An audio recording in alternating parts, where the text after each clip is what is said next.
ఇది చేనేత కార్మికులు ఎక్కువగా నివసించేటువంటి పట్టణం. గతంలో ఇక్కడ చాలా ఆత్మహత్యలు జరిగినాయి. నేనే కళ్ళ నీళ్ళు పెట్టుకున్నాను. నేను చాలా బాధపడ్డాను.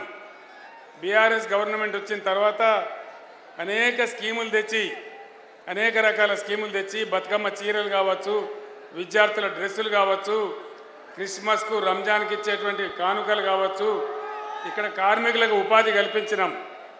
ఇక్కడ 370 కోట్ల రూపాయల బకాయిలు రావాల్సి ఉన్నాయి.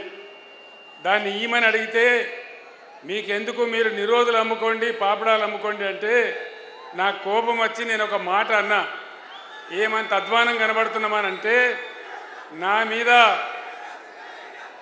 మాట నేను కోపానికి వచ్చి మాట్లాడితే నా మీద 48 గంటల నిషేధం పెట్టినారు. కేవలం పద్మశాలి కార్మికులను, చేనేత కార్మికులను అవమానించిందని నేను కోపంగా మాట్లాడితే నా మీద నిషేధం పెట్టినారు. మీరు గమనించాలి, దేశంలో మొట్టమొదటిసారి చేనేత మీద జీఎస్టీ వేసిన మొదటి ప్రధానమంత్రి నరేంద్ర మోడీ. ఏ ప్రైమ్ మినిస్టర్ కూడా వేయలే.